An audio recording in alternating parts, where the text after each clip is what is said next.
welcome back, travelers. As always, we are the Improfessionals here to immortalize these stories and characters and hopefully entertain along the way. I'm Joseph, the DM for this campaign, Conflicts of Interest, and we are continuing once again. The past couple sessions have been intense, with the Rogue Royals making their way into the Underdark, facing off against a plethora of insects and arachnids and various other bugs. Eventually, meeting with the ghost of Iora, Edward, and finding out that Vanessa was alive. Of course, after that, they faced off against the Drogshaw once again, and Arthur. And on a somewhat tragic note, Arthur was defeated and killed by Shaman, actually more so through his own efforts. After that, the Rogue Royals made their way deeper into the Underdark, where they found the cave holding the Tanaruk that the Rogue Royals then defeated, and Nura has been blessed with the Trident, once wielded by the Dawn King, and I'm actually going to read everything that this new gift can do before we get back into things. So, the Trident's name is the Omen of Cord. It's 1d10 Trident plus 1d12 lightning damage, and an extra plus 3 damage. You can cast Witch Bolt as an action indefinitely with this, with the Omen of Cord. Also, while wielding this, there is a bit of writing on the side, and you now can understand that writing, as wielding this teaches you the language Primordial, and in Primordial on the side of this trident, it does say the Omen of Cord. The Omen of Cord comes with 3 charges. You can cast Lightning Bolt with 1 charge. You can cast Call Lightning with 2 charges, and you can cast Chain Lightning with 3 charges. Rolling a natural 20 on an attack with this weapon regains a charge. You can also sacrifice a resource. In your case, no, that would be your Rage, to regain a charge. Inspiration can also be used to regain a charge. And then your final ability, Cord's Omen. Once per day, you can grant your weapon an additional 3d6 plus 2 lightning damage. This lightning is a dark blue, with instead of like the white middle, it's a dark black middle on the lightning. And this lightning ignores resistances, and this effect lasts until you end the Cord's Omen ability. While using Cord's Omen, your Witch Bolt is increased to 2d12 instead of 1d12, and the lightning used is this dark blue lightning. While using Cord's Omen, you cannot activate your charges without ending the Omen ability. That is the only major downside, unfortunately. But with all that said, you now have that weapon. And all of you make your way back to where Edward and Vanessa and Afara and all of these civilians are. Rogue Royals, you've returned to where the civilians are. Edward is kind of making preparations to send them off. Going with them, of course. You're not just going to send them out, just like, alright, good luck. But you guys have a moment. I know, Nura, you wanted to do something with Edward. You guys also have a chance to talk to these civilians and see if they can guide you to your next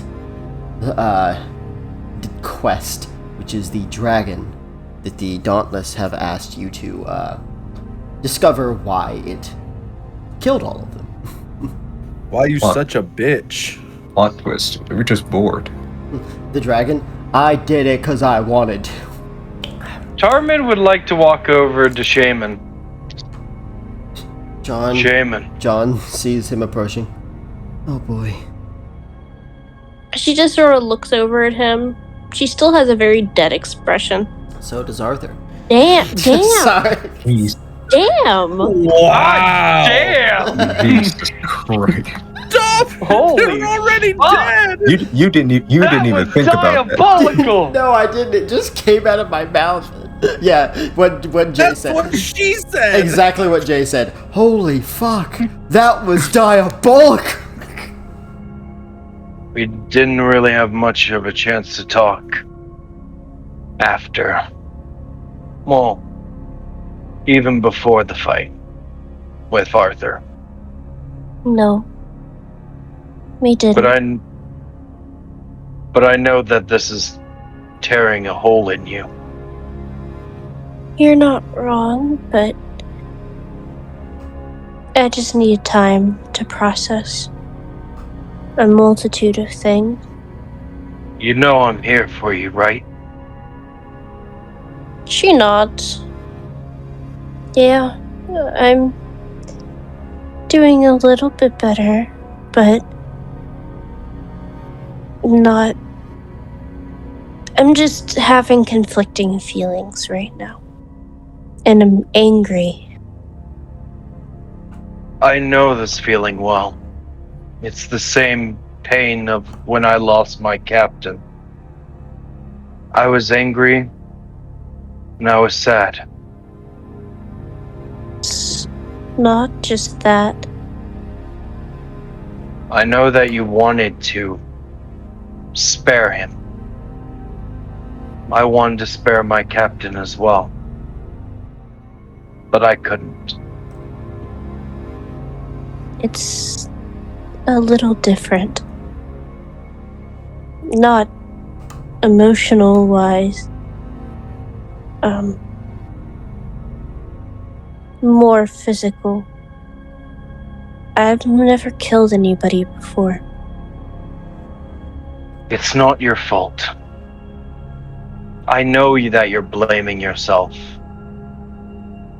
I know that you're hurting. But I want you to know that you're not alone. You have me. You have Nura, Cash, John. Edward, keep me out of this. Damien. Damien. And forget Wait about a Jake. minute. Now we don't need him here. Too late. And forget about Zhao. You've got Shade. No. What if you You go say his back- name 3 You times? go back and to just hell where you summon? belong. Get the Zhao out of here, you piece of shit. If you look at a mirror and just go Damien, will he show up? Probably. No, Shade will. Oh no.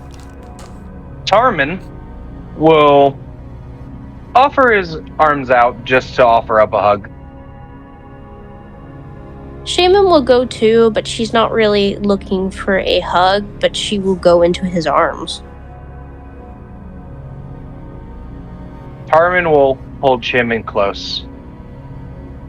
I've said this once, and I know I've said it many other times. But to me, I see you as my sister. If it weren't for you, I would have still remained cold-hearted, empty. You saved me, Shaman. You can't put all that on me. It's a lot of yourself as well. No. It's not just me. I was scared to get close with others. You, annoying as it was back then, kept trying to get closer, become friendly.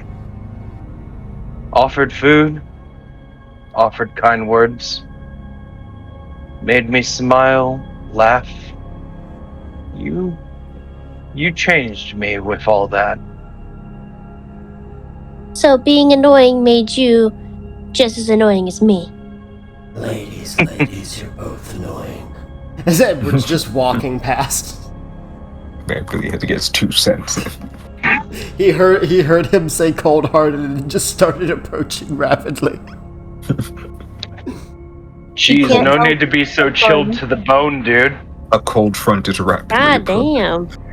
You got all the cold puns coming in here. That's cold even for you. Yeah, Okay, I'm done. The cold never bothered me anyway. After Stop. Tarman said the like down to the bone thing, Edward, go down with your ship. Damn. That's just cold-hearted. For real. That was cold. Edward's gonna approach Kesh. You saw too, right? I did. That was it was a little hazy given what happened, but yes. Kesh will get up and start walking towards Shaven. Edward sits where Kesh was sitting. I'm glad that worked. I wanted a warm spot. Nero walks up to Edward. Look who it is. The new anointed leader of the Storm Heralds. I have something for you, actually. Keep your pants on, I'm not interested. Oh, whoa, No. I have a different bone for you. I reach into my bag and I give and I place into his lap all the paperwork I found in the Red Water Guild. Edward takes a second and starts looking through all of this. Yes, a bone. After See, our deal was with the Black Parade that we couldn't interfere with their inner operations again. And if I gave it to the king, well, I would have broken their agreement. However, I'm giving them to you. he takes is kind of going through them for like a hot minute, like just in silence. He puts them in his bag and he stands up. And as he just kind of looks at you for a second. You're smarter than you look. And then he walks away. I've been telling people this for years, but they never listen to me. Edward's just like, despite what your teammates say, you're pretty smart. Wait, what the fuck did they say? Despite just Nerd doing the... Just despite everything they say behind your back, you're actually pretty smart. Wait, what? Nerd starts doing the cha-cha slide over to his team. I heard you was talking shit, and he didn't think that I would hear it. Cash, you approach, and you see Shaman's head just kind of on Carmen's shoulder. Shaman, how are you doing? I'm doing a bit better. What's going on? Just making sure you're alright. I know what happened was difficult. Yeah. Sorry you had to see that. What are you eating? Oh wait, you have a donut. I have a donut! Shaman just slowly pulls the donut out of her pocket. Yeah. Sorry you had to say. Just Tarman, are you getting crumbs on my shoulder? Where'd you get a donut? Donut button? Oh, hold on. What the hell? Don't worry about that. Seeing those memories was not on you. Yeah, it's a bit personal. Just keep it to yourself if you can. Edward.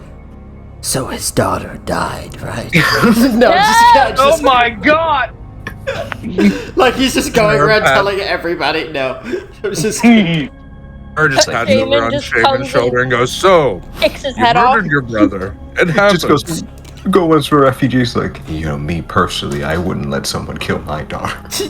Well, it was him who killed his daughter. So. Oh my god! Speaking of refugees. Oh.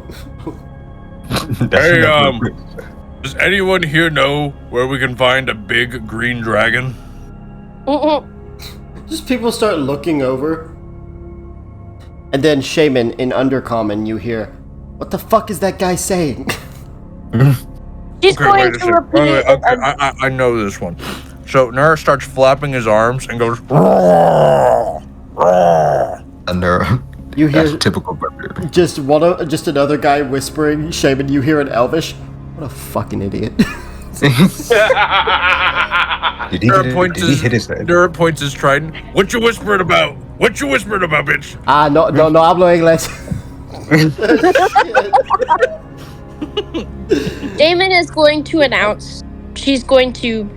Has anybody seen a green dragon in Undercommon? This small little green kobold kind of pitter patters and just looks up, and in Undercommon it says, I think that there is supposed to be a green dragon who has made its lair in the Lantern Wetlands beyond Yaharel, the Underdark Swamp Village. Lantern. Wait, sorry, repeat that for me. The Lantern Wetlands. Has anybody here heard of the Lantern Wetlands? Kesh, you can roll insight. Or history, sorry.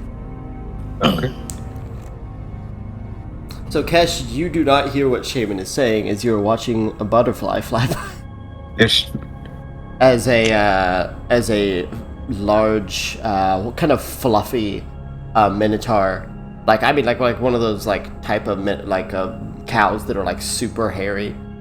Oh, I love them! Yeah, a minotaur that looks like that. The Lantern Hollows.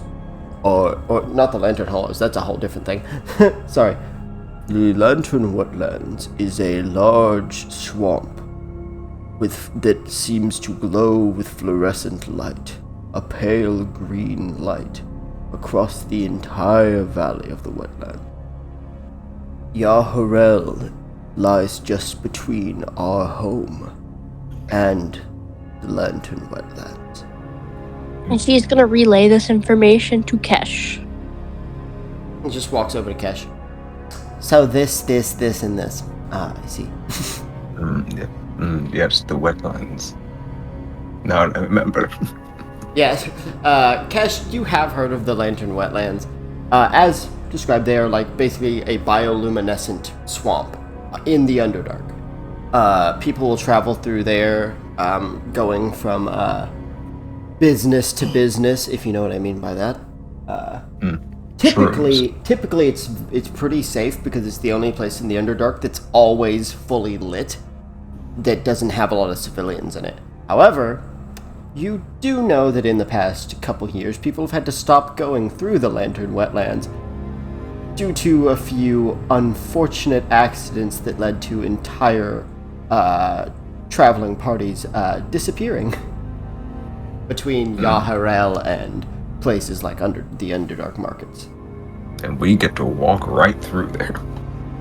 The kobold continues to speak in Undercommon. The only way to Yaharel would be back through our home, if the entrance has not been blocked off by the rubble. The Minotaur speaking up. On top of that, with the days having passed, it is likely that whatever bodies lie within that rubble have begun to squirm once again. Gorm?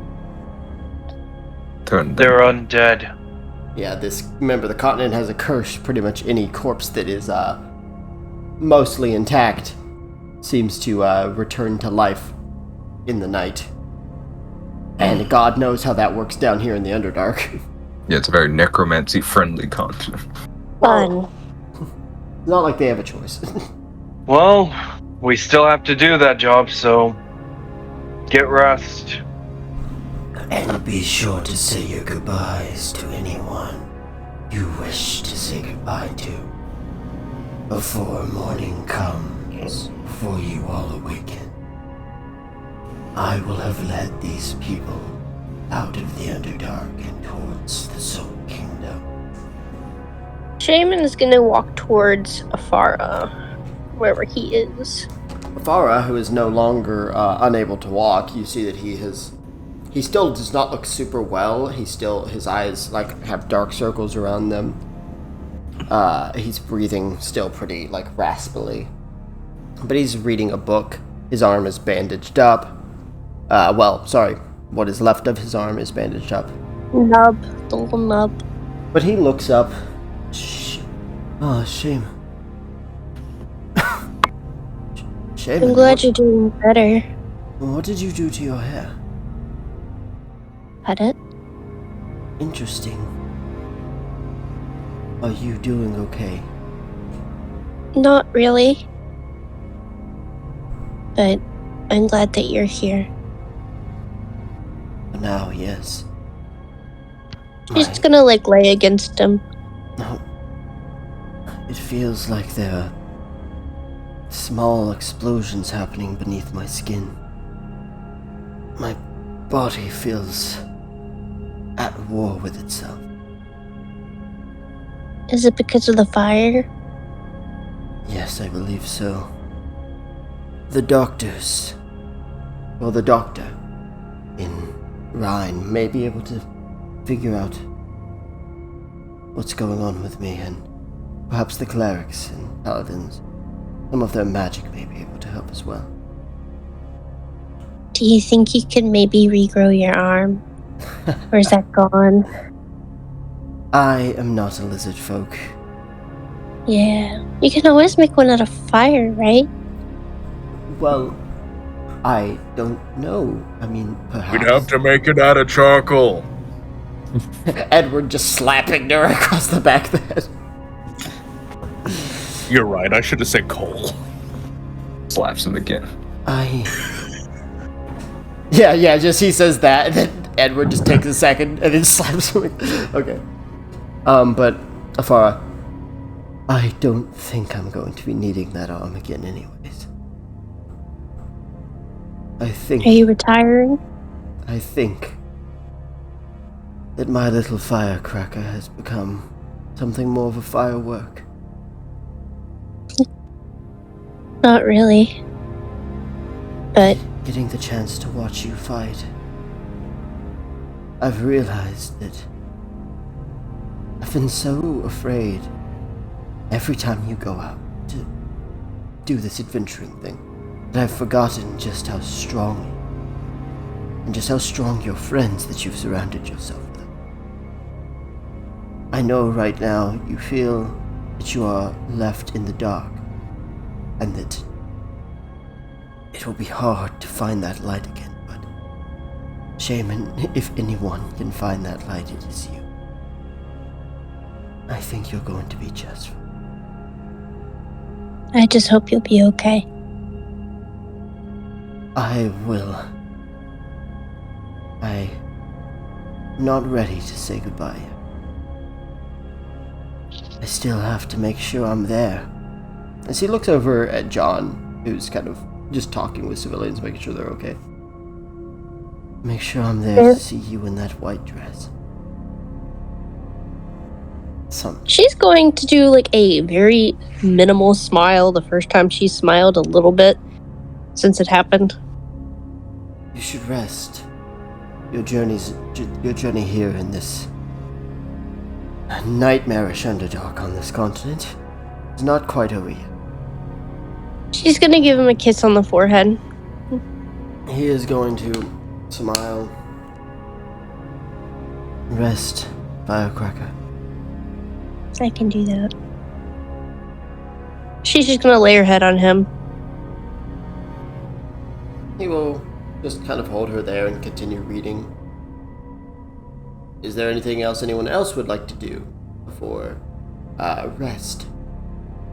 Tarman is gonna go over to Vanessa and lay beside and make her. tiger babies. Tiger babies. What? No! So, Tarman, you head over to where Vanessa is. You actually see she's partially kind of like sitting up. She's not like sitting up all the way, but she's like leaned up a bit, kind of using her hand to prop herself up as she's just looking at all of these people. I've heard of what happened. The explosion. Their city. Shaman's brother. Yeah. How's she doing? She's in pain. Right It hurts. there with you, sister. I'm in pain too, except physically. Look at my back. I have osteoporosis. Oh my god! God damn it. I'm not sure how long it's gonna take for me to heal from this. If I'm ever really gonna fully heal from this. You're gonna be able to heal. You're gonna get through this. There will be scars, but scars tell a story. Right. Which one of us is without scars, right? I mean, technically, Edward. I have no skin. Sorry. as Tarman kinda lifts up his shirt a bit to show her the burn from the bandits from the Black Parade, the caravan. Right. She, very gently puts her hand on it, kind of moving her hand around the scar. The scar's healed by now. It is just a scar. She just moves her hand over it. To be honest, we usually have the lights off, so I never really noticed. No matter what, scars, no scars, injuries and that, you're still beautiful. Still the woman that saved me all that time ago. Tarmin, you saved me. You saved me first. If it wasn't for you, I'd still be running from them. Tarmin will lay down next to Vanessa and rest. Nora, you resting? Kesh, you resting? What are you guys doing? If not resting. I'm going to rest, but I intentionally want to be the last one to go to sleep. Okay, so Kesh, what are you doing before you go to bed, if anything? I'm gonna lay down on the wall. Gonna take a look around the whole area, see Tarmin and Vanessa, and then I'll go to sleep. Okay. I used to do the cat curl where you put your paws on the ground, you pat the ground, then you go into a circle and you sleep. You just offended my entire people. But You yeah. could do it. You could do it. But yes. Okay, so after you see Kesh go to sleep, are you gonna go to sleep, Nora? Is John asleep? You don't currently know where John is. That's odd. I'm gonna go look for John. Yeah, where's the dog at? I'm gonna make sure my dog doing? boy's alright. What the My dog boy. Where are What's the you? dog doing? Roll perception. Okay, perception. I'm not totally shitty at that. Just everything else. Wow, a butterfly. I'm kidding. Ooh, butterfly. Up at 23. 23. As you see, you're looking around, looking through everything that's going on, you see John, and you see that you see that this orcish man has made some sort of soup for everyone. Seems that he managed to bring his cooking utensils along and has scrounged up enough to actually... What the hell? The marks of a true chef. But you see that as this orcish man has made some soup, you see John is actually walking around with bowls, passing it around to people. Aw, I'm gonna do the same. Oh, bowls. I'm gonna walk over to the orcish man and grab some soup and start passing them out to people too. Okay. You pass it around to people. They thank you in a language you can't understand. I just nod my head. One of them is just like, What's in this soup? one of them is just like, what's in the soup? Yes. He walks away. Yes. What do you mean? I'm allergic to so many things. Who made the soup? Then don't eat the soup. There is Linguine? yes in soup, okay? There's consent. Eventually, I'm going to also have my own bowl of soup, and I'm gonna walk over to John with one for him as well. Thanks. I'm not hungry right now. You should eat anyways. You know that. I'll be fine. I think it's time for us to head to sleep. I think everyone's satisfied. I think that orc has run out of soup and he's making more. Okay. More soup. Tell me, kid, how have you been the last few days? Me? I don't see why you should be concerned about me. All a parental instinct, but hey, traveling with us isn't easy. I know that. Just because a lot of this hasn't directly affected you doesn't mean that it's not affecting you. You shouldn't be worried about me. You should be worried about yourself. You should be worried about Shaman, Tarmin. You should be worried about Keshin when he has to face off against his cousin again.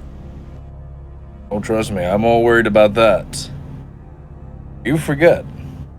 You're here too, John. I do worry about you. I'll be fine. Fine like Shaman? I can smell bullshit from 12 miles away. Shaman is going through one of the hardest parts of her entire life. She needs comfort, she needs understanding, No, you might not see yourself as a part of this group, but I do. You've fought with us. You've gone hell and back with a lot of us. But unlike all of you, I can't stand up against titans. I'm just standing on the sidelines trying to help. When Shaman got down during that fight, I didn't know what to do. Everything was happening so fast. Everyone was struggling to breathe. I didn't know what to do. I just kept trying to fight that thing, but it didn't seem to matter what I did. It didn't seem to bother it at all.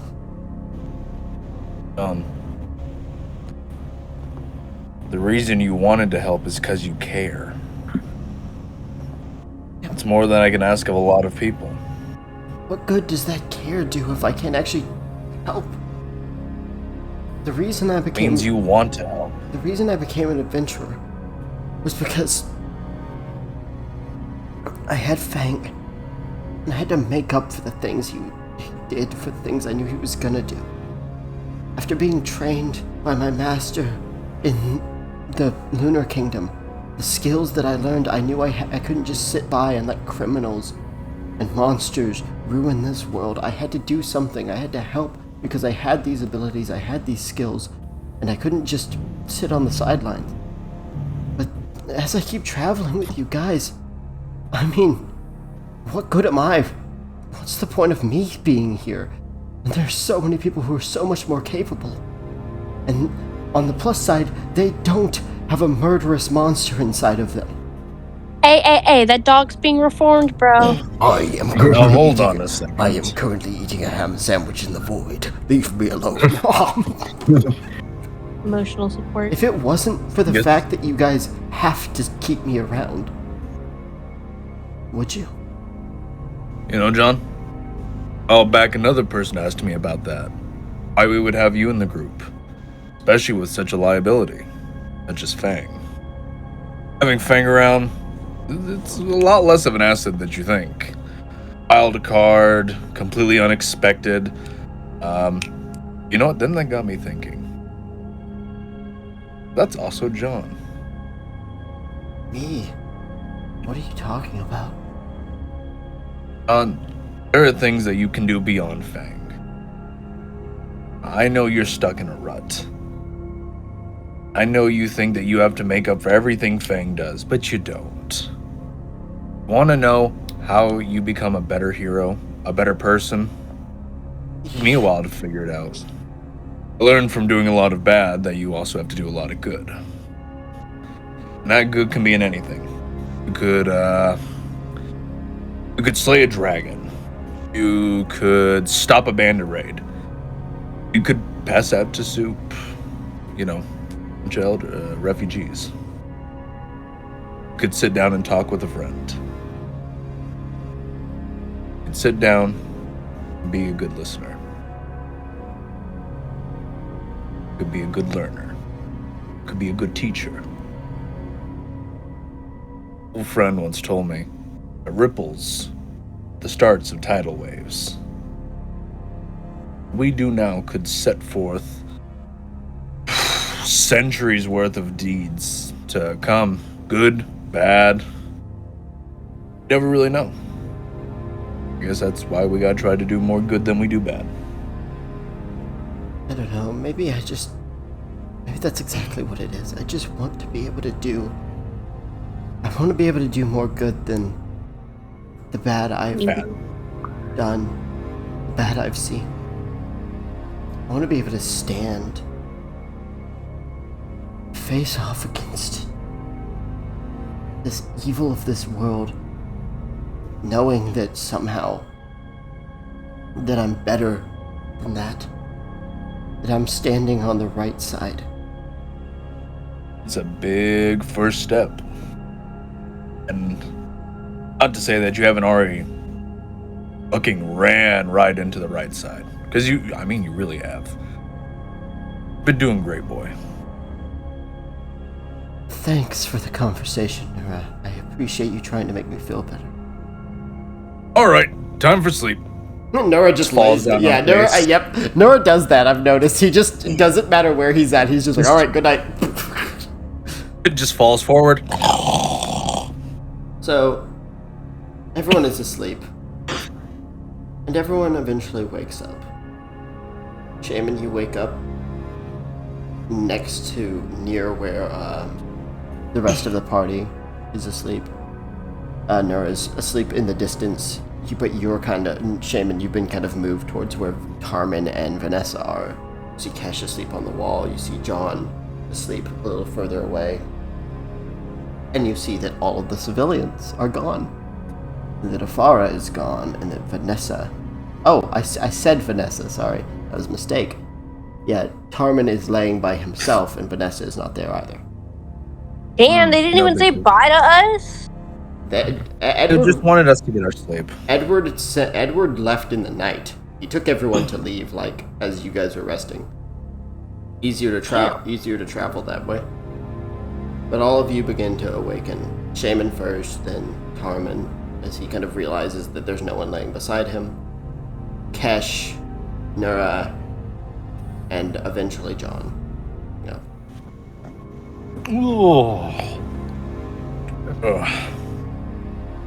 After waking up slowly, he sees that Vanessa's gone.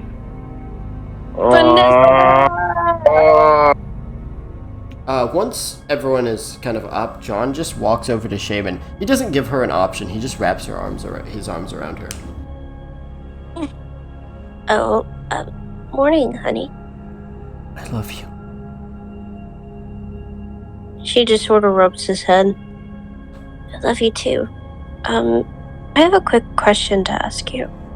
Looks into her eyes. Anything? What's up?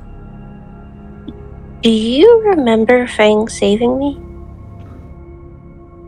Fang saving you? What do you mean? Yeah. I would have gotten toppled by a bunch of rocks. You were unconscious. Fang came out. He did? He saved me. By himself? By himself, yes. John just goes quiet for a second.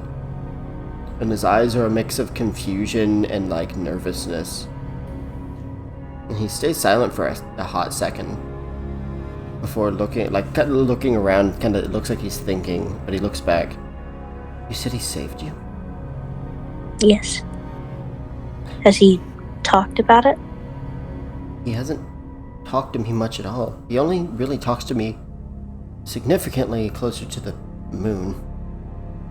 Yes, it makes sense. Speaking of which, I really don't enjoy being in the Underdark. I have no idea how many days have actually passed. I think he'll be okay if he comes out.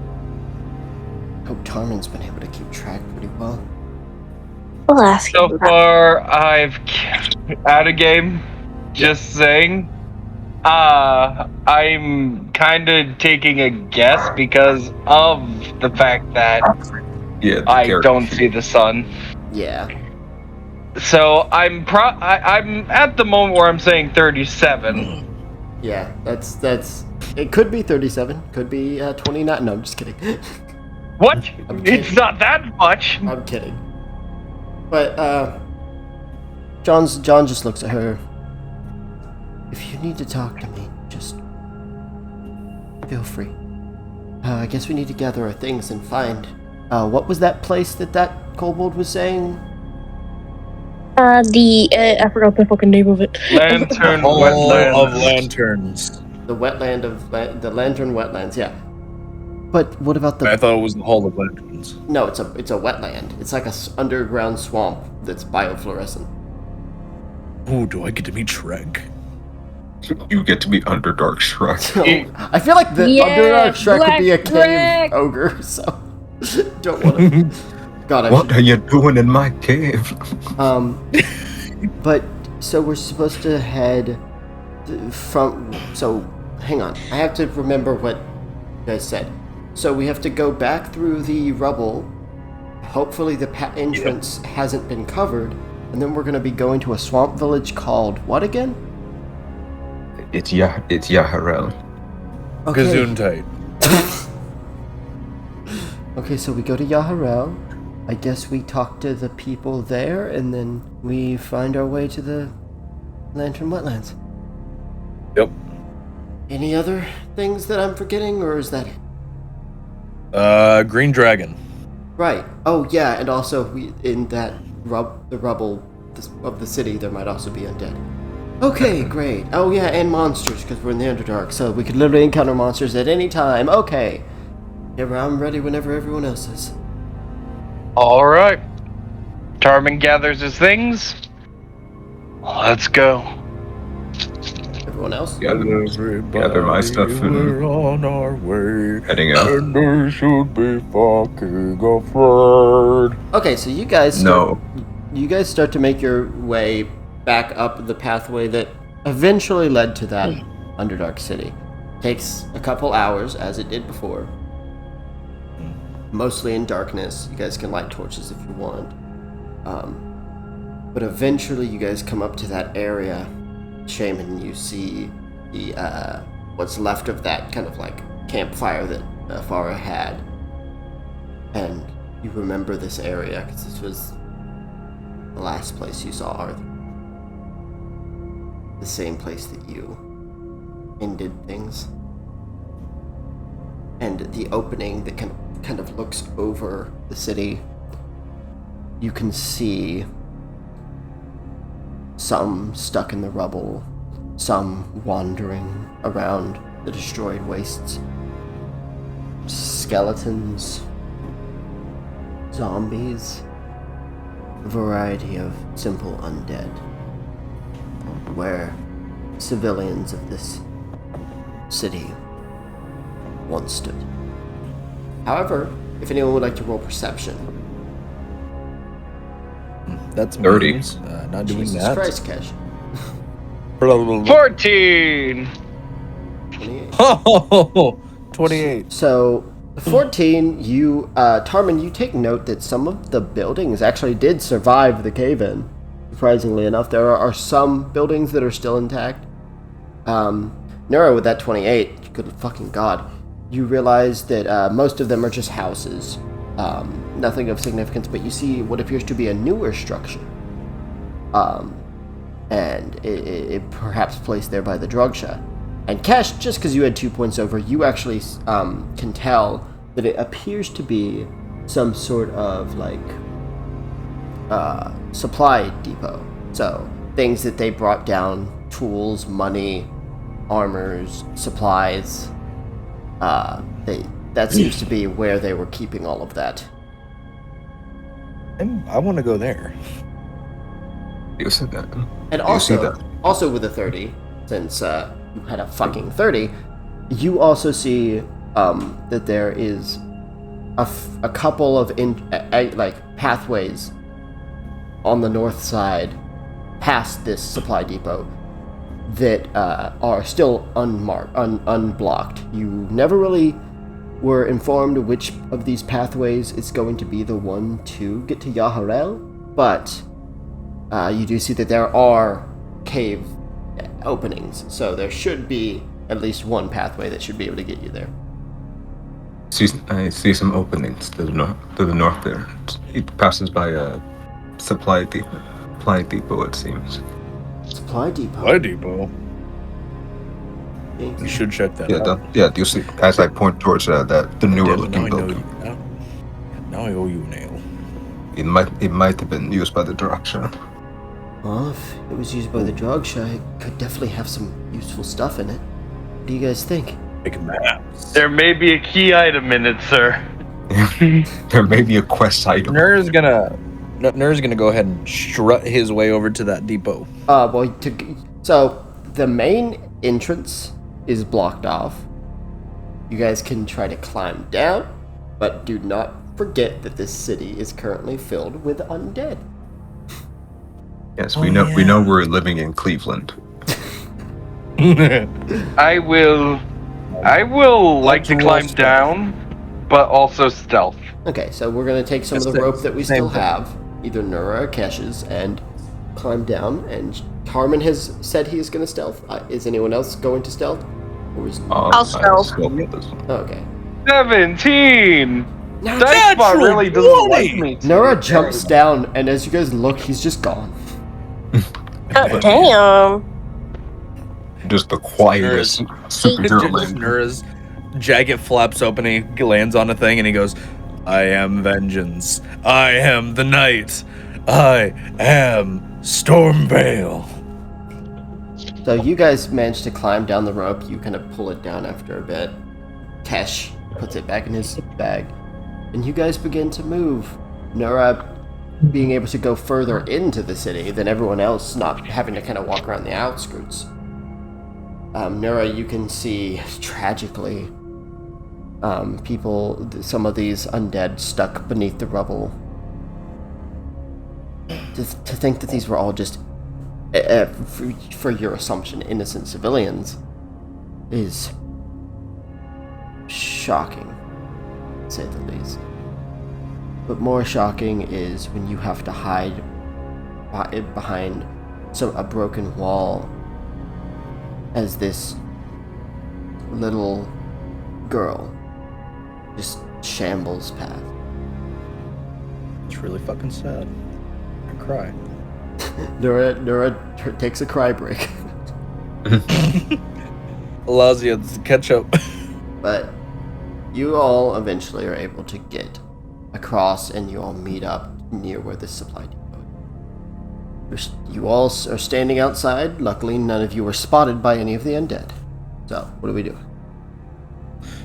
I go inside. The door is locked.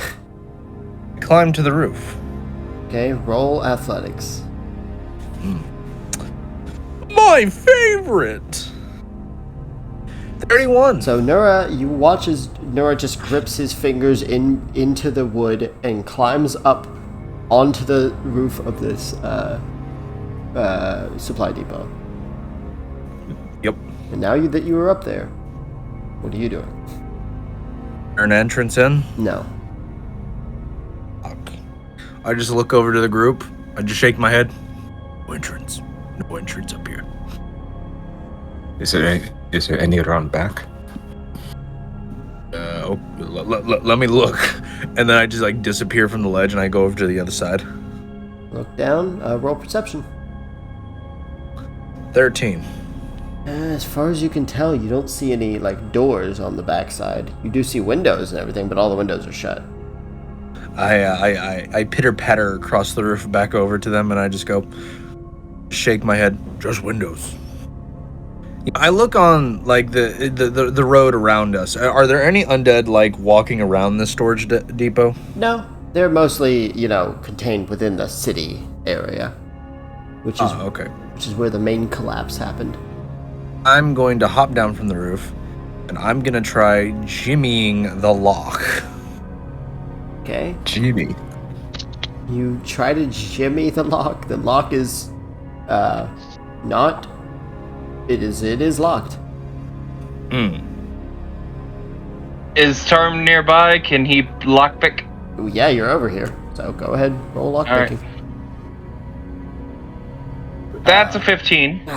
With a 15, this is a much better lock than your average house lock. So you're messing with it for a good bit, but you just can't get it to come open. All right, I'd like to roll strength. Hold on. Hold on. Tarmin looks at Nura. Hey, Nura, can you give me a light so I can see what I'm doing better? I think Shaman's light would be quieter. Just saying. Oh, no, I got this. My throat turns yellow. No. I'm gonna die. No. I got it. Luckily, I'm a master of lockpicking.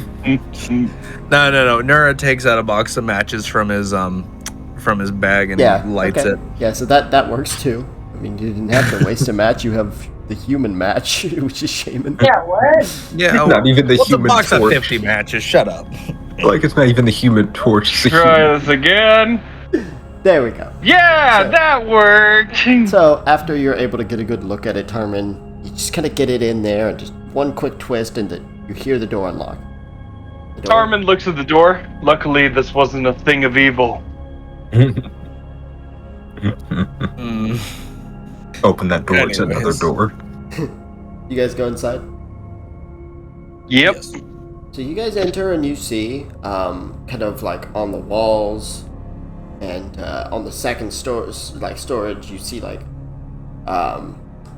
chests. Pretty much the room, the bottom area and the top area have a variety of chests. You can see over each of the things they're labeled. So you see like, it's all in undercommon for them. Oh no, sorry, no, because these would have been drug chests. So it's actually in like various symbols, which would be thieves' cant, which most of you understand. I was gonna say, nerd knows this. Yeah, the symbols. The most part, you see Kesh, Nora, Tarman. You guys see supplies, armor, smithing tools. You see a specific section stating like currency. Ooh, I'm gonna open up the currency box. Okay, you need to make a con save. And fuck.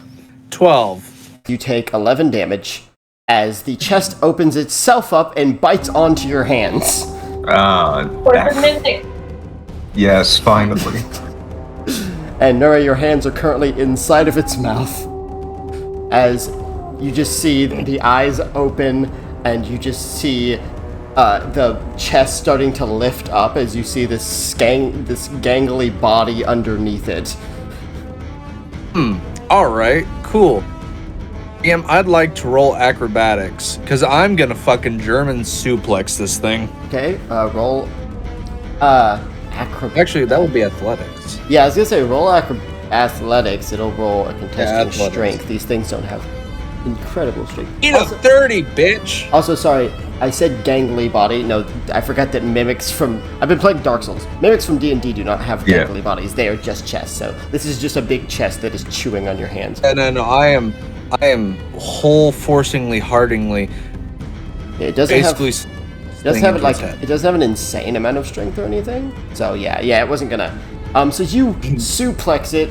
Roll a d6 plus your strength. It is still not letting go of you, by the way. D6 plus... Well, actually, let me see based on how much damage you do. It might be enough to get it jostled. No. Max damage. Hold on. I have an effect with max damage. Okay.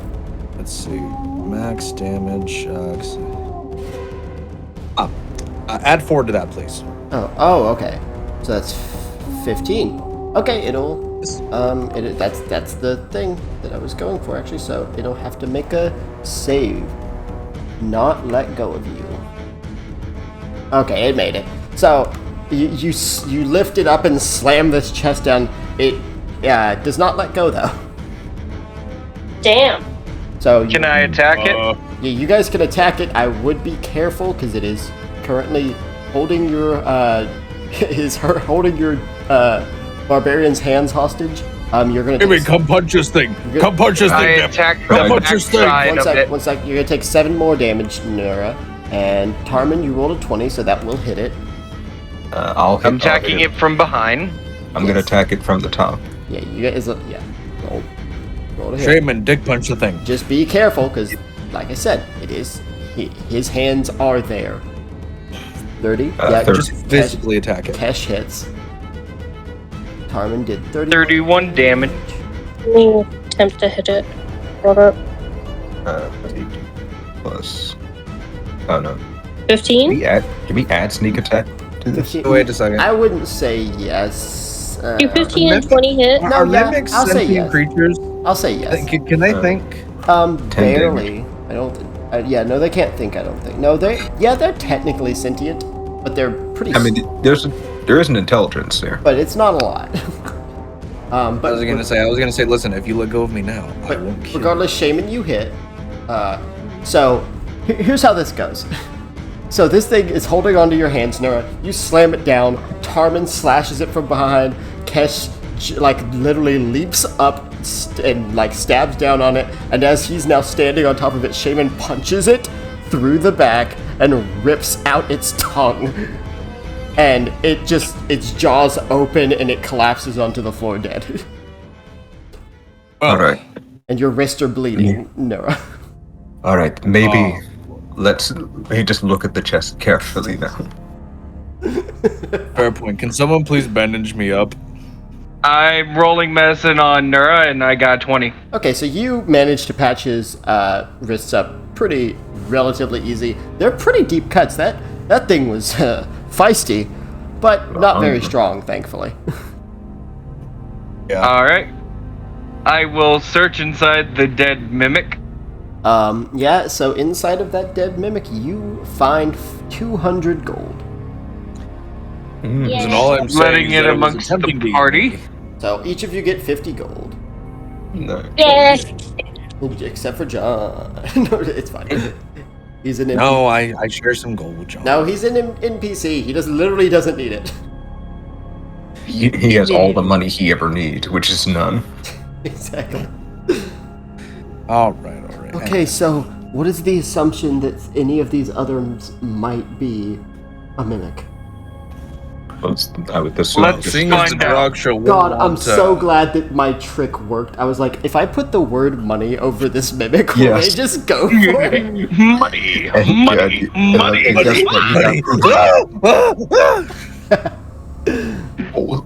look in the book. Continue to look at the boxes very carefully. Real quick, Shaman, roll perception.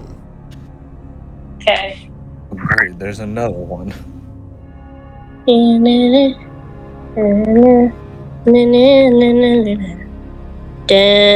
12. Shaman, there's a butterfly. Wow. Okay. Oh, guys, she was a fly. That could be. Hey, wait, who in left the door open? Yeah. Guys, anyone else want to roll perception real quick? Yeah, Sure. I will. I heard Tarman first, so I'm gonna let him roll. Bullshit. We weren't screaming too I'm loudly. sorry. Natural. And that's a nat 20. Natural 20. Okay. Tarman, you look outside, and you do see that a couple of undead have heard the noises and are starting to make their way here. They're not going to be here immediately. You guys have time to look around, but you guys don't have that much time to look around. Is there a window? No, there's a We can wall. jump. The window! Alright. So wait a second, I saw windows. No, now that- hold on, I saw fucking It windows. was a joke. I was literally saying, no, there's walls, and there's sweat drop down my balls. So Tarman will look at his allies. Okay, so the undead are on the way. We have a short time frame. We each choose a chest, and we will open it. Or investigate first, but we will open said chest. You sure that's All a right, good I'd idea? like to roll perception. Okay, yeah, you guys can roll perception or insight before you try to open the chest. 26. I will roll perception. And what I kind of would like chests to- are there? There was supplies, smithing tools, armory, and what was the Is other? there a potion chest? You don't see a potion chest on the bottom floor. I'll take the supplies. Oh, check. there's a top floor. Shit. 23. You know what? I'm gonna go upstairs. Okay, Well, he's first I'm going going upstairs. Okay, you're going upstairs. I will take the armory. Okay, what are you getting, Shaman? What are you checking? But I'm gonna look at like some of the magic items. There's no magic items down here that you can tell. You could check the top Come floor. to the upstairs. I'll check the top floor. Okay. I will say, have you rolled your perception yet, Tarman? Well, you rolled a natural 20 earlier, so I'll go ahead and say whichever chest you look at, it's not going to be. And Kesh, you can tell the one you're looking at is not a mimic. Great. I will open the armory Okay. chest. You open the armory, and you see, Tarman, you see a few, chest plates, or chest pieces. You see some leather, studded leather, some half-plate leather armor. So that's like leather armor with plate on top and kind of inside of it. So it's still quiet, but it's more sturdy. And you obviously see some pauldrons, some armored gloves, armored gauntlets, sort of thing. With supplies, Kesh, you see torches. You see, I think, 4 bottles of oil. Tequila. Tequila. You see I some. heard oil. That shit mine. You see a few. It's in Minecraft. What? O's. A flint. You see a couple flint and steels. You see some robes in there, like a cloak. Not sure what that is. Raksha robes? Yeah, there's robes. Oh, we got Draksha merch. Draksha merch. Yo. And Tarman is for yeah. So that's you two. You guys go upstairs, Shaman, and you guys can roll insight or perception to check your chests. But up here I've already rolled. Up here you do see specialty items, and you see alcohol, and you see potions.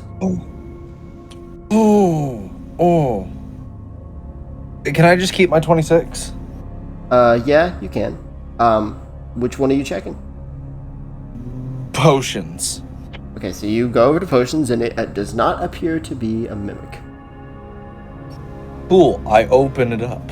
Okay, so you see about 6 mid-tier healing potions. And cool. I scoop them up, put them in the bag. And 2 mid-tier poisons. Ooh, I especially scoop those up and put them in the bag. Shaman, what are you looking at with that 23 you got? Looking at a chest. I don't know what's in it. They're marked overhead. At the other 2 you see is specialty items and alcohol. I look at the specialty items. With a 23, you begin to approach the specialty items, and you just see like a tongue come out and lick the lips of the chest and go back in for a second. We'll go to a different one. Yeah. Alcohol. Get the alcohol. So you're gonna go to the alcohol. You open it up and you see a few vintages. I'm just gonna say let's say 4 bottles of wine. Specialty. People pick the wine up, I guess. I just stab it with my trident. And you could certainly attack it, but that's gonna make more noise, and that might attract more skeletons and zombies and other undead varieties. Specialty items. Shaman, was that thing a mimic or something? Yeah. It's specialty items. We attack it? Sure. She's gonna attack it. Oh, Shaman. Very cool. Shaman, no hesitation. Died. I don't know if I like this. I'm gonna roll to attack. Or since it's stationary, do I just auto hit? Well, Shaman it'll try to move if you attack it. But Shaman, go ahead and roll to attack since you're over there. 30. Okay, so yeah, you definitely hit. Roll damage. This is just a straight punch, so it's just 1d6. But it's not. These things aren't super strong from what you can tell, so this shouldn't be an issue. 13. So yeah, you just punch this thing, and an eye opens and then closes immediately after because it got punched. But it's just its big old mouth opens and the teeth come out. Now, Nura, you can attack. I'm gonna swing with my trident. 12. Somehow, you have. Oh, never mind. I thought it was 13. You hit. Oh, yay. I thought you missed somehow. I was like, bro, this thing's sitting there. This thing's about to take a lot of damage. Yeah, just a straight stab with these fucking things. Just the stab of this weapon alone is pretty hefty. Oh. Yeah. Shaman's regular punch. It's funny, Shaman just punching does relatively good damage, but then she's just like, nah, I'm gonna blow you up.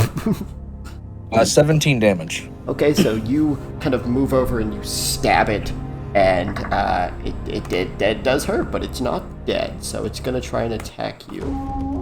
Well, it has missed, but it did manage to hit Nura. You box. Fuck you. Fuck you, fucking teeth box. So that'll be 12 damage to you, Nura. And Shaman, you can go ahead and try and attack it again. By the way, Cash, well, hang on, Cash, Tarman, you do hear this going on upstairs, and Tarman, you see more undead moving. However, these undead are a bit fresh. Some of them are not as torn up as the others, and you see some of them sprinting at full speed. Oh, God. Oh, as Tarman sees this, Kesh, we need to get everyone out of here now. Oh, well, Cash is throwing a dagger. Go ahead. You, and then we kill them, then we get out of here. Are you throwing a dagger at one of the undead? Yeah, the one that's running. I don't know how many people are in here, so if we... Yeah, it was awesome. 30. Okay, roll damage.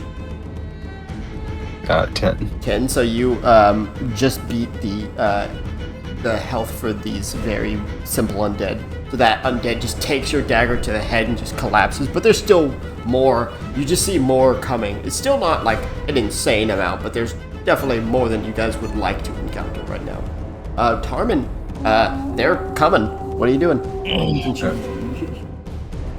Tarmin is gonna go ahead and, well, one, he's gonna grab the plated leather armor, and he'll also tell Kesh to find an armor that will help him out.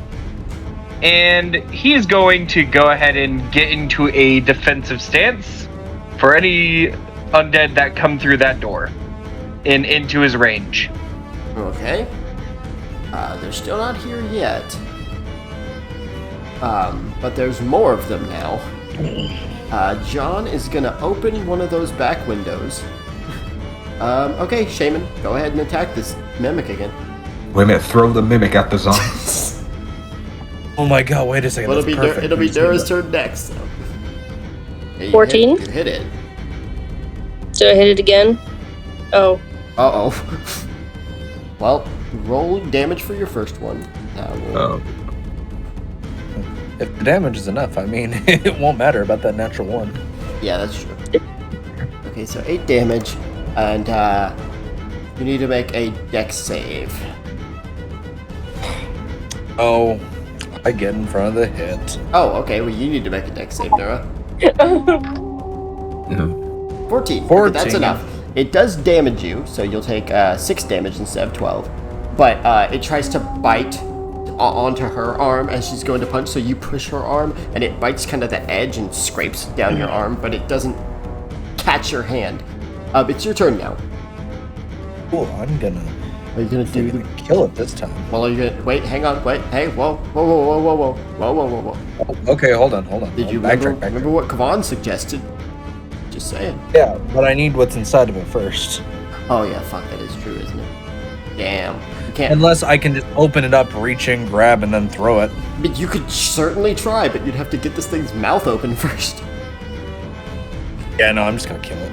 Okay. I mean, it's still a chest, so having a chest thrown at you. You could try to find another mimic in here and just... If there's another mimic, you could roll perception after killing this one. Do I need to roll damage? Do I need No, it has like no health left. So yeah, so after it bites your arm, you just stab your trident down and it just tongue out. You rip it off and you pull a bag out of its mouth. The bag, you assume, has the specialty items. That's all that was in there, so. Alright, let's go. I start booking it. You're not gonna throw the dead one? Or maybe see if there's a live one and throw that one? I'll check to see if there's a live one. Okay, roll perception. Just grabs his tongue, starts swinging it around like a mallet. 23.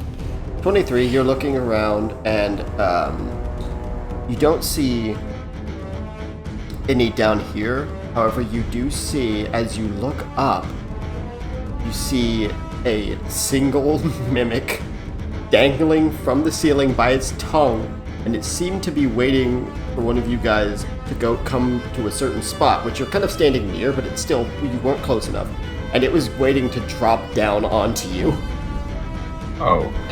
I'm gonna use athletics to jump up and grab it. Okay. Get over here. Roll athletics.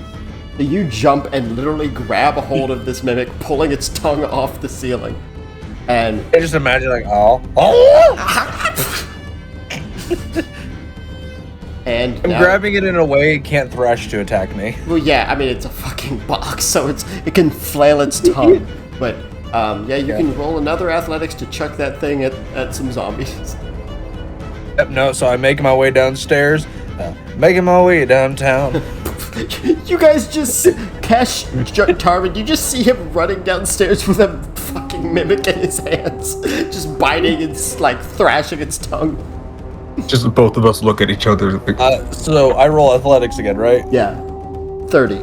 30 as I throw it into the incoming crowd. You just chuck this mimic, and it just slams into multiple zombies, and it's not picky. It just starts chewing. And they don't recognize that as a thing to eat, so they keep running past it. But it did slow them down because they're just toppling over it. Some of them are still slow, but the ones that are faster now have something in the way, and they're too stupid to realize it, so they're just... And John's just getting out the window. Come on, guys, we're gonna go, like, now! As even more noise is attracting even more of these things. Nura makes it for the window. Swoosh! Jumps through. Did... No, my fat ass. I'm just... Did Kesh grab a armor? Yeah, Kesh, if you want to grab an armor on the way out, you can. There's some studded leather armor and stuff. Yeah, I'll take one. Okay. You grab that studded leather armor and you guys head out. Shaman? Shaman will head out. Yeah, Shaman runs down the stairs and out the window. Charmin will do a papyrus and just jump out the window. Oh, yeah. Scattering through it. Oh, a different window, not the one that... John opens the window for him, he breaks through another one. Okay. For shits and giggles, roll a con save, Tarmin. Sure. Yeah, I just realized it's 102 degrees outside. Oh my god, yeah. I ain't gonna lie, I'm getting cooked. 16. Yeah. 16, you manage not to get cut up by doing that. But you guys do still have to run because there's still some undead coming, and you guys also have to choose because there's about 2 openings, I'd say, and you have to figure out which one is the one you guys want to go down because you guys don't actually know which one of these, if either of these, you hope it's one of these. Do wetlands have like a strong smell or anything? Well, yeah, you definitely have a swampy smell from that. So if Cash, you would like to roll perception with advantage due to your race. John could help, actually, but yeah, as you guys are running, you just kind of try and take a deep whiff in, and the one to the left, you're getting this smell of, like, underground fish is the only way I can describe it. As we're running, I point to the leftmost cavern and start running there. John will follow.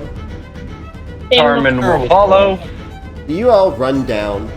You don't know how long these undead might chase you, but as you guys start going down this tunnel, eventually you hear the sounds of them running fade more and more. You guys are a lot faster than even the sprinting ones because they're still not peak physical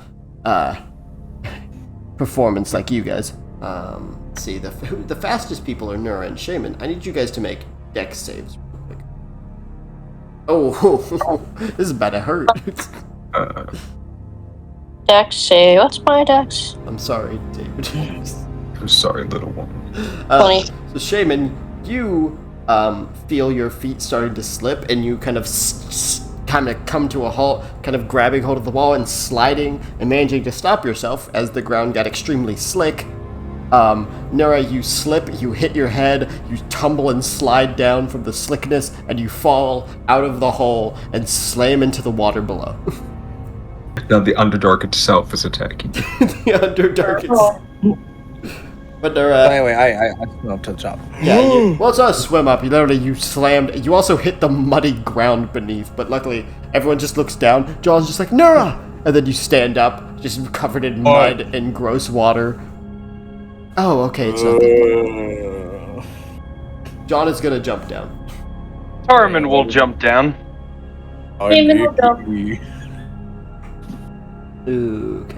Okay, so luckily, as far as I can tell, there is no common underwater creatures that live in the Underdark. There is nothing, as far as you know, dangerous in this water. Oh.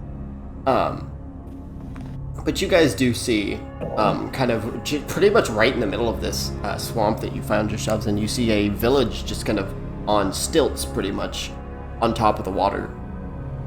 You guys remember the episode with the ghost and everything from Avatar, like that kind of village. Yes, we do. Oh yeah, we're gonna find that one shopkeeper / boatman. Yes. God, I should have totally prepped that joke, but I'm not doing it. So you guys gonna head in, or I mean, this is the Underdark. Even the Yeah, common. we need Shaman to Yeah. What? follow behind Shaman. Yeah, it's the Underdark Shaman. They might be a bit precarious. Oh, okay, yeah. When seeing common races down here, they're gonna be like. Seamus is going to walk ahead of everybody. You begin to walk ahead through the water, just kind of waiting. There's bugs and stuff. Some of those like water sliders, whatever those things are called. Water treaders. As you kind of get closer, you see. Do you guys get up onto the planks and stuff, or are you guys like just wading through the water? Once you get there, probably move up to the planks. okay, if everyone's in agreement. Yes. You guys kind of come out of the water. It's kind of gross. You see a bullywug, kind of like this deep underground bullywug, see you, and it just kind of like its eyes widen and it stares and it just kind of moves away. You see this bugbear walking through, tearing into some sort of meat, and he sees you all and just. And he calls out in Goblin. Does anyone speak Goblin? Check. I'm only experiencing gobbling these nuts. No, I don't speak Goblin, but Tarmin will respond. No, I wouldn't like some. Thank you, though. Well, it calls out in Goblin, and you hear, in Undercommon Shaman, you hear a Goblin go, "Strange-looking folk in here. Come have a look." And you see this Minotaur in this simple, armor. His fur is green with moss and stuff that's just kind of grown into it. He's very kind of moist-looking. Kind of starts to come around. You see this Duragard underground, very deep underground dwarf just kind of walking with him. And you see this stranger creature. Let's see, Shaman might have met one. Tarmin been around the block. I'll say everyone. Pretty much everyone can make nature checks or history checks. One of the two. Which that. I'll make a nature. I will make a history. I shall do a history. Well, Butterfly. No, you didn't roll a natural one. No, but Kesh did. 25. no, it didn't. Okay, so nobody but Tarmin has ever seen one of these before. Oh. So Tarmin, you see this strange, tall-eared creature. It appears to be a woman. Its nose is flat. Its skin is yellow. It has markings on its face. You've only encountered one or two of these. They're a pretty uncommon race, and their history is even more mysterious. But you remember the name Githyanki, or Githyanki. They're a very uncommon race. You know that they may have ties to creatures that are much more complex, kind of the mind-melting type concepts. But these three figures approach you, and this Githyanki woman, in Undercommon, begins to speak. "What are you doing in Yaharel?" How do you spell the name of the race? Sorry, I will type it out for you. G-I. I can also place the only image of, I can place one. This is, I was gonna say that's what I'm doing right now. There you go. There's one of them. I will say the one that you're meeting right now, her hair is a lot messier and her armor is nowhere near as nice. But... Okay, cool, I get the idea. Yeah, that's what they look like. So, we used to know somebody named Peregrine. We're here to find a green dragon for him. A green dragon? Shaman, ask if they speak any other language. Do you speak any other language? My friends are a little incompetent about languages. Hey. I'm sorry. You can't understand me. I'm speaking Undercommon.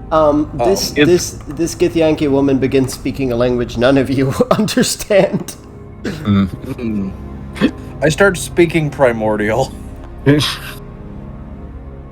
Can we all disagree on one language? The Durgar looks up and speaks in primordial. What are you saying? Oh, finally. What did you say? Oh, I just said, I'm going to assume none of you speak this. I've known a few elemental folk. And if you're looking for... He speaks, since this is the only language he can speak to you in.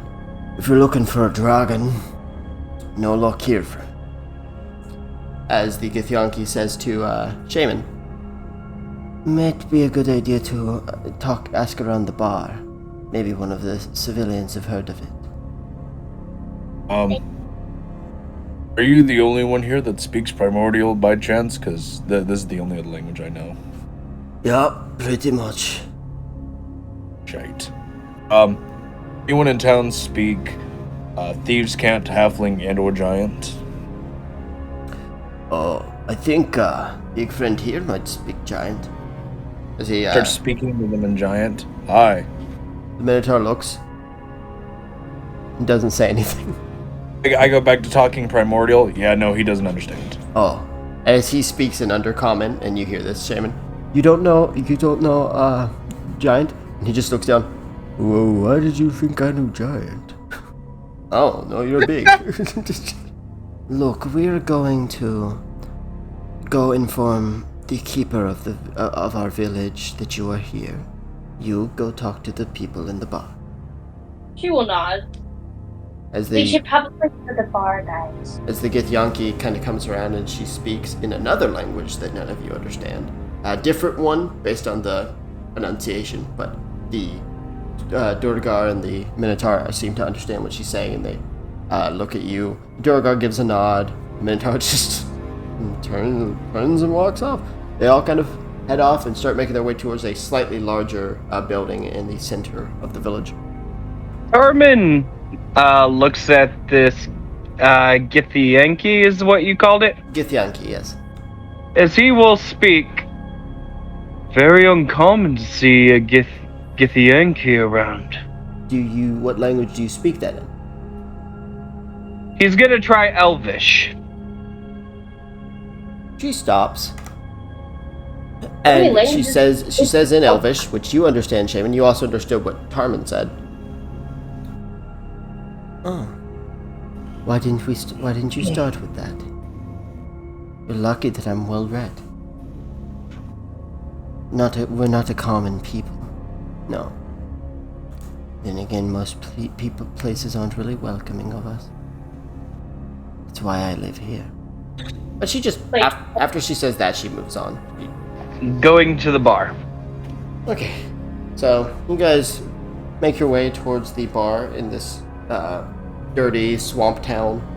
As you get in, you see this kobold with an ale bigger than his head, kind of chugging that down.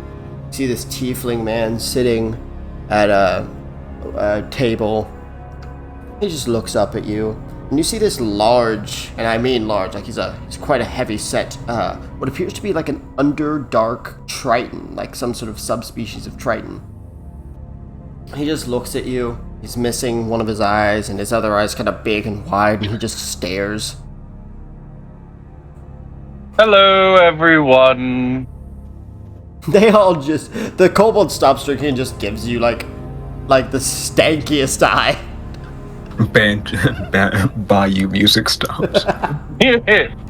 Don't mind us, we came for a drink. I am going to say in thieves' cant. So, anyone here speak the lingo? The tiefling just kind of gives a hand signal. Like kind of like a wave and a nod. Oh, thank God. I walk over to the tiefling. Okay, what about you, Tarman? What are you doing? Are you actually going to order a drink? Yep.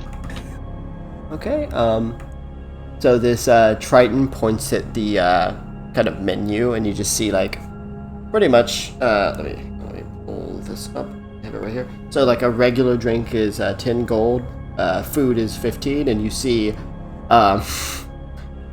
Domos Domos special is 30. And what's the special? You don't know. It just says Domo special. Well, Tarmin's not afraid to try things, so he'll put down 30 gold. You just see this kind of deep Triton just smile, just big, nasty grin, just gross fish teeth, as he just turns around and he just starts going at it. He just starts doing something. The tiefling's eyes widen a bit. The kobold's like, and in perfect common, the kobold walks out. Alright, I ain't throwing up today. As he just walks out. What do you mean by that? As in a thief's cant. He's actually gonna get that. Well, it's gonna take him a second to make that. So Nura, if you want to speak with this tiefling, you can.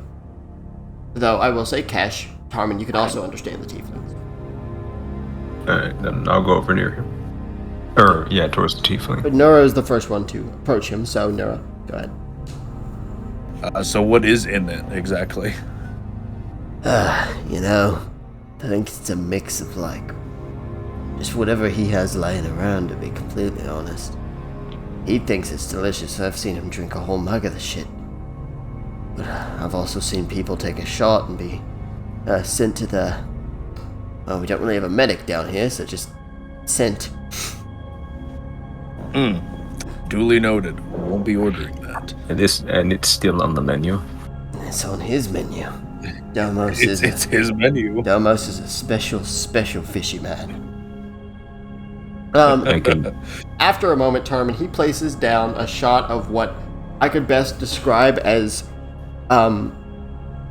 tomato paste that has been watered down with dirt water and with a bit of brown and green food dye basically mixed into it.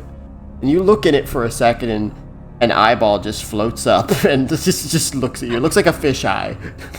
Tarmin looks at this. Oh god, this reminds me of when Drake tried to make soup. I didn't understand a word you said there. You were very muffled. He says it reminds him when Dragon made soup. Dragon? No, I said, oh god, this reminds me when Drake made soup. The bard. Yeah. Oh god. The Domo says, you guys have heard the name, just is now staring with his one eye, his one wide eye, just staring at you, Tarmin.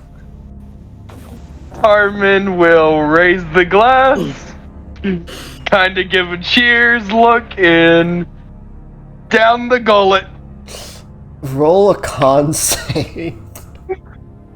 For your no. Tarmin, immediately you just start throwing up.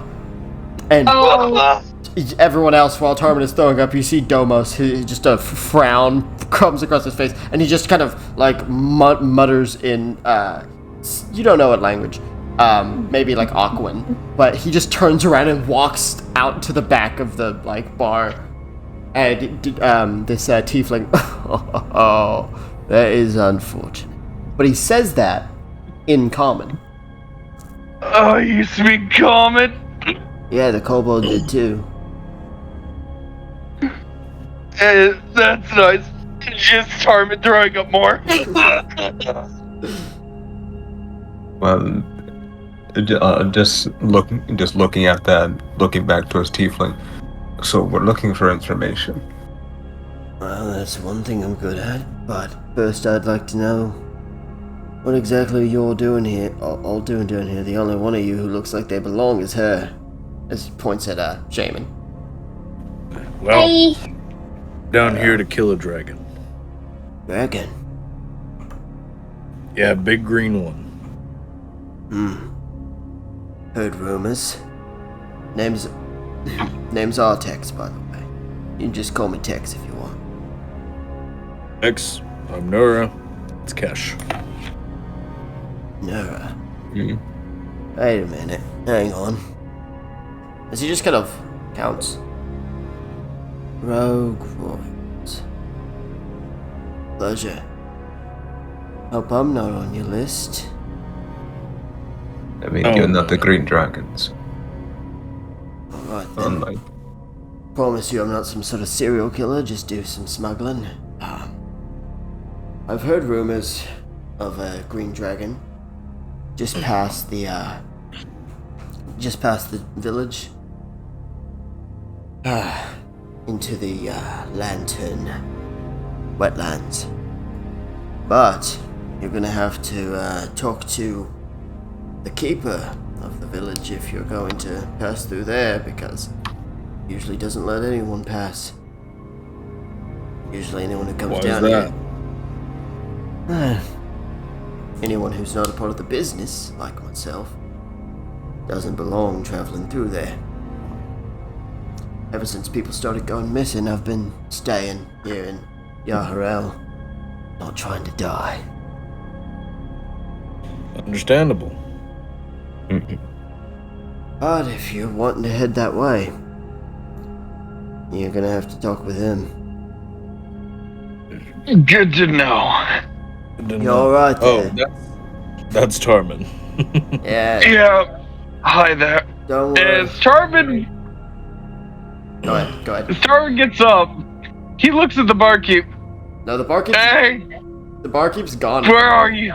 He comes back around and he just like looks really mad, and you see he has a meat mallet that's like covered in moss and like mold, and he just sits it down, like he's holding it very angrily, and he just calmly sits it down and keeps staring at you. Can you bring me the ingredients of what was in that shot? I want to try something. Oh. Okay. Yeah, with a natural one, he takes a shot glass and he spits a loogie into it and hands it to you. And he points at a sign that says any drink handed or any drink made by the bartender must be drank, or barkeep must be drank before you leave. Ew. Barkeep. That's true. So. Oh, he's Let not. me get a shot glass. He's gonna. He hears you, Nora, but he's focused on Tarman. Tarman looks at it. It is. I don't want to be mean to Mr. Domos here, but he doesn't have the best oral hygiene, so it's definitely not a good-looking loogie. I'll say that. Tarman looks at him, and he's going to just show no reaction as he'll down the loogie. Roll a con save. 12. God. I will say, because of what you just endured, you managed not to throw up, but your face just yes. You have to hold everything you have eaten within the past week back. You're just like The will place down 10 gold for a shot to clear out everything. He pours you like a regular shot, and he hands it over. And he looks at you, Nora, and he points at the 10 gold. Unless... No, I don't want the liquid. I just want 3 shot glasses. From him? He looks at you questioningly, and he'll think, and he'll hold up his hand to do like 5, but you see he's missing 2 fingers, so he stops and he lifts up the other hand and it's, holds up 5. 5 gold? Yeah. I'll place down the 5 gold. He'll hand over 2 shot glasses. They're all dirty. They're not... It's like they haven't been cleaned. You can see they're murky, even though it should be clear, because they're glass shot glasses. So. Alright, cool. I'm just gonna use the bottom of my shirt, clean him out real fast. As you see Tarman going over to the corner of the bar, sitting down, hugging his knees, crying. Oh, Tarman, John just comes over and pats him on the back. It's okay, Pop. It's alright. Why? What was in that drink? As in the 2 shot glasses, I'm gonna pour out my little gift from the king. Ooh. I'm gonna pour out some of that storm brew. So do you pour a 3rd shot for someone, or did you just want an extra shot glass? No. I slide one over to the tiefling. Yeah, but you said 3, so. Oh, yeah, no, I was good, because Kesh was there, too. I was going to let him have one. But, okay. He only gave me 2, so, oh, well. Sorry, Kesh. No, he handed you 3. Sorry, I might have said 2. So, yeah. So, you were able to give 1 to Kesh.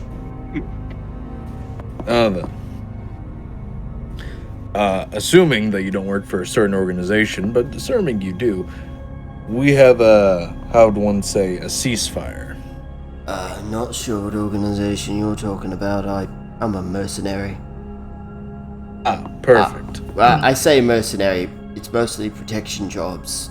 Smuggling. Like I said, I'm not in the business of assassination. And then, if the town leader here doesn't let us through, how much would it cost for you to smuggle us through? Oh, let's see what your game is. Let's see. It's 5 of you. I thought there was only 4 rogue royals. Yeah, there is. Don't worry about it. No, it's fine. Oh, wait, he didn't fucking understand you anyways. I looked to him. Oh no, there is 5, just, it's weird. No, he's speaking in common now. Oh, okay. Yeah. Well, I'm still speaking in Thieves' Cant. This is not a public conversation. Oh, well, okay, so yeah. Okay, so he said that in common, but he'll go back in Thieves' Cant. Let's see. It's 5 of you. I don't normally smuggle people. In fact, that's kind of a rule of mine, but that's if they're not willing. Exactly. We're trying to get somewhere. Tell me, would you settle for this? As I reach into my bag of holding, and I am going to cover it mostly with my forearm and hand, but allow him to see a very large bar of silver. Yeah, that'll work. Of course, this is only if we don't get permission. Right. But yeah, if you get permission, pleasure meeting you. Likewise. Hey, Domos, how about another shot for the man you've traumatized over there? Yeah. As he huffs and he pours another shot, as Artax, he'll hand over 10 gold. And he'll walk over to Tarmin and place the shot down. Tarmin's still hugging his knees, crying, and as he sees the shot, he takes it. You look like this man will never. Looking at Shaman, you look like you need a shot too. Yes, please. Go ahead and give her a shot. As he places 10 more gold and takes a shot and hands it over to you. She will drink it down immediately. John, me and her are too young. As Artex just looks, you think I'll give a shit? You think he gives a shit? Look at where you're at. John, get over here. Have a shot with us. Come on. I don't want a shot, thank you. This is Louisiana, John. Roll a con save, Shaman. It'll be a low DC. Roll a con. It's like an idiot. Dice want to find a new waste. 20.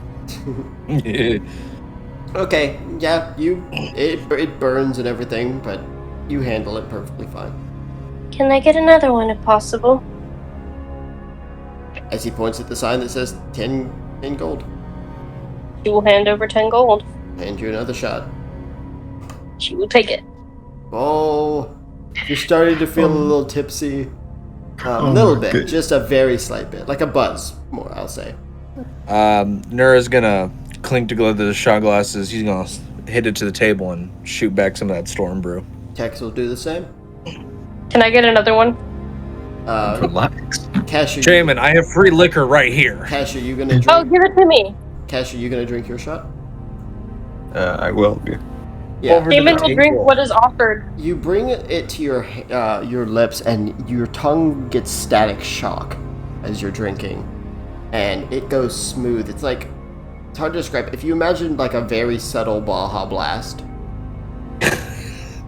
but then there's this wave of like vodka level, like a wave from the tip of your tongue all the way to the back of your throat of alcohol, very strong. Good shit. Oh, that's good. As Shaman, go ahead, take yours and make a con save with disadvantage. A personal gift from the King of Rhine, Storm Brew. So, Shaman, you You definitely feel that one. This alcohol was not what the other guy was giving you. But John just kind of comes over to you. Hey, let's sit down, okay? Oh. Hey, John. I'm gonna pour out another shot. Give that to Tarman, would you? He takes it and he's gonna hand it to Tarman. Tarman, this one's a little... Tarman just takes it. Roll a con save. You made. I was about to say, you made this man abstinent.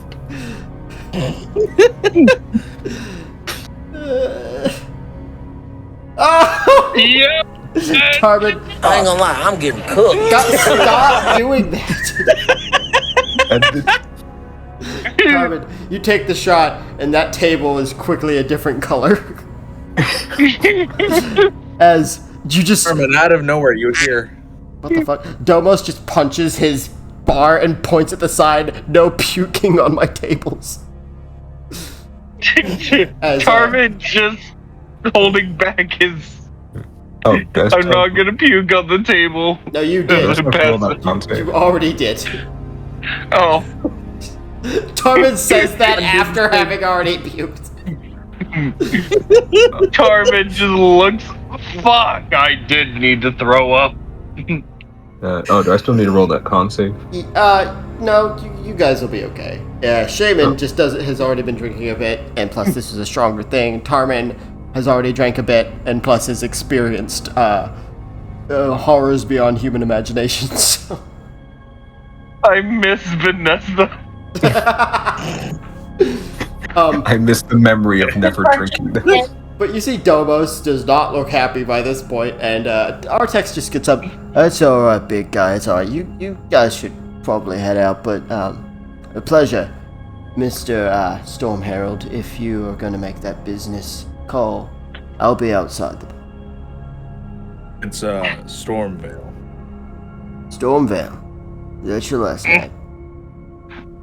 Yes. Last I heard, no one knew what your last name was. I learned a few things. Good for Well, you. his last name was Glenn, but it switched over. That was your dad's last name. But you did. All right, I'm gonna skin Kesh. No, don't skin the cat. As Tarman's gonna get up and make his way towards the exit, as he looks at the bartender. Take that abomination off the menu! He pulls out like a meat cleaver. This is by the way, it's a barkeep, not a butcher shop. So that makes you question even further what this man is doing. He pulls out a meat cleaver, and you just see text. Wow, it's all right. It's all right. As you guys head out. Actually, you know what? Tarman leaves. Nura's gonna stand up for his friend. Before Tarman leaves, Nura just sits up from the booth, and he puts the butt of his trident down without knowing what's about to happen. Yeah, you slam your trident down, and there's a bang of lightning, and everyone's just quiet. Just the whole town is just silent, and you see those 3 guards running over, and that Githyanki woman in Undercommon. What the hell was that? I just say in Primordial, I had no idea that did that, as I just look at the bottom of my trident. The Durgar will explain what happened in Undercommon to the Githyanki. And she's just going to look at the only person who can understand her, which is Shaman, who is now not sober. Tell your friends to keep it down. Shut the fuck up, everybody. Okay, so you guys are gonna head to like the building that those guards went to? Yeah. Okay. You guys approach kind of like a larger, it's like a wooden tower in a way is the best way to describe it. It has a door in the front that has a large window at the top, but it's not like anything impressive. I knock on the door. You knock on the door. After a moment, the door opens, and this goblin servant, looking at you for a moment, he coughs. Hello there. What is it you need? We'd like to speak with the master of this house. You'd like to speak. Hang on, I gotta read his name, before I forget. You'd like to speak with Mr. Talos. Just one moment. As he closes the door. After a moment, this goblin opens the door. Yes, Mr. Talos was expecting. Please, come in. Nura enters. You guys approach and you see, despite what that goblin may have made you expect, this place is not like impressive. However, the insides are made of stone, so the interior is a bit nicer than the exterior. And you see sitting in this kind of wooden chair, kind of like looking at a table, looking at a bunch of looks like letters. You just hear a so he looks, you see this red eye. As Shaman, you see a dark elf man sitting. He sits down the letters and he stands up. He's wearing probably the nicest clothes you've seen down here. That goblin's wearing slightly nicer clothes.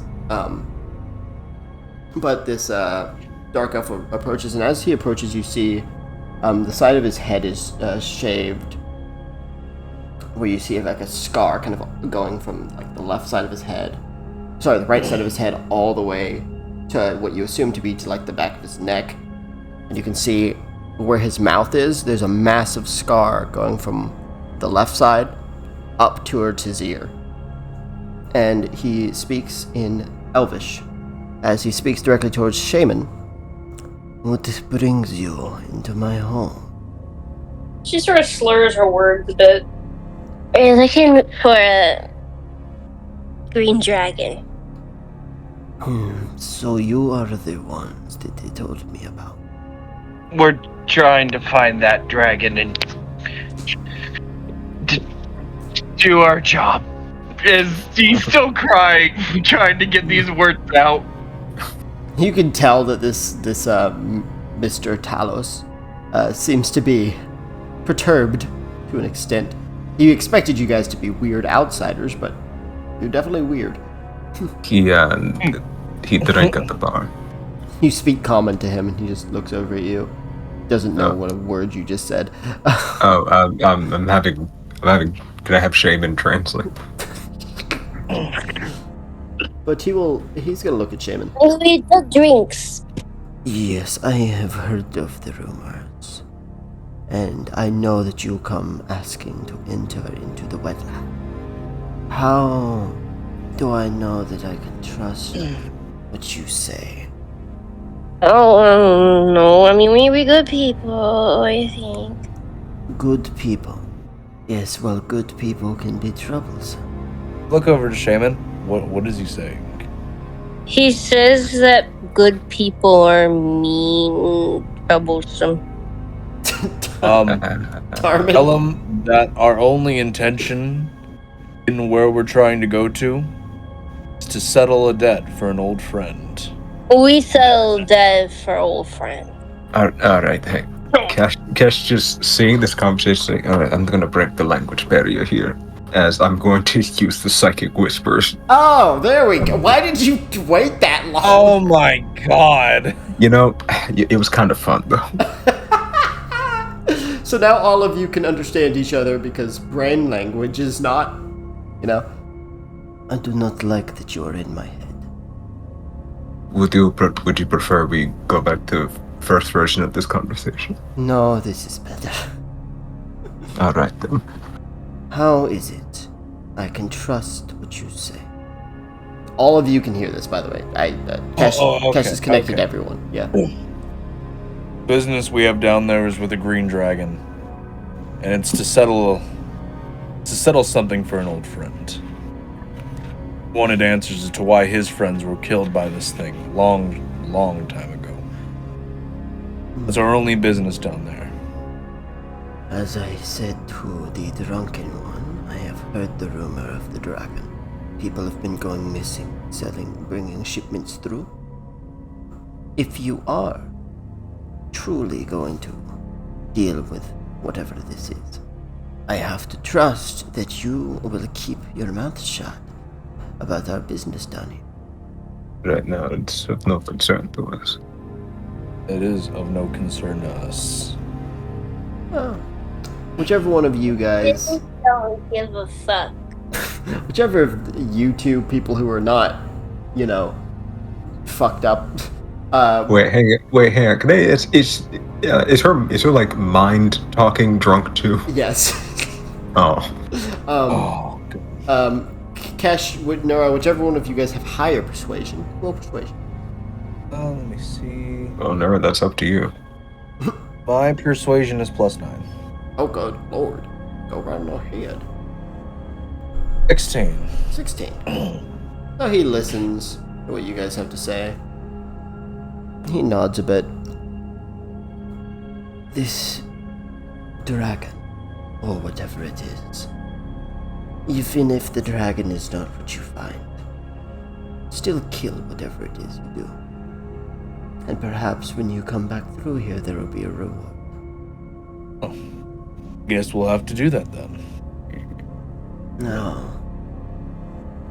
If that is all. Yeah. I know that's it. Then have your tabaxi friend get out of my head, and you will be under. It lasts an hour. No problem. Well, I think he can deactivate it. As the Mr. Talos will sit back down, starts to look at all these notes and letters again, as the goblin servant will approach. Thank you for coming, and you all have a fantastic day. Oh, thank you very much. I have a joke for you before I leave. I apologize, I am not one for jokes. Okay. Nora just leaves.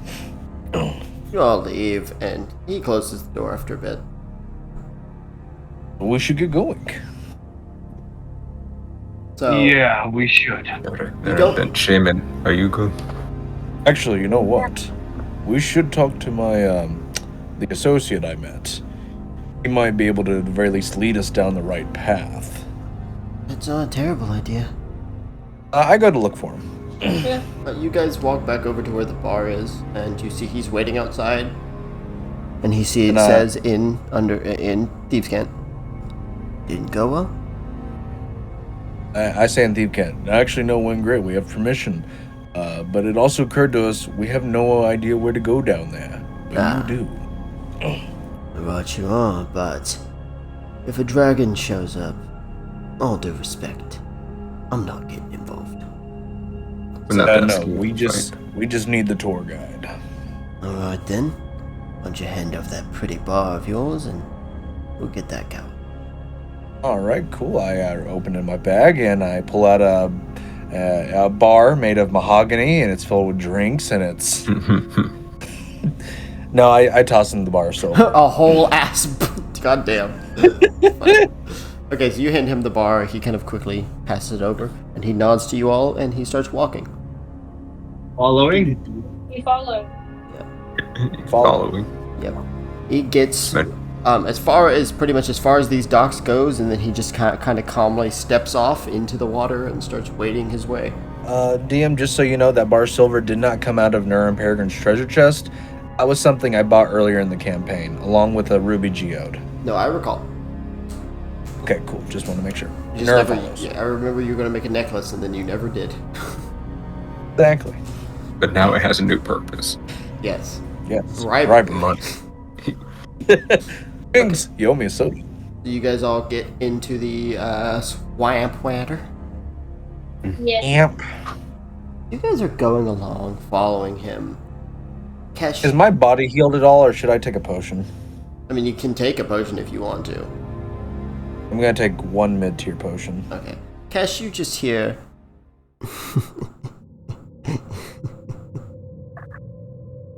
Sort of perk my ears up and look around.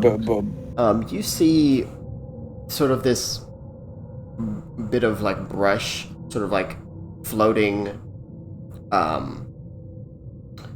muck and like plant algae, Kesh, and it's about where that sound came from. And after a second, this bit of plant algae and everything lifts up, and you see a man. And this kind of algae and stuff is over his body. You can see his eyes, with your dark vision. You can see his human, what appears to be humanoid, I'd say, eyes. But you see them through what appears to be a skull. And I do not mean a skull mask. It appears that he is wearing a human skull on his face, like the top half and the jaw kind of like latched on as well.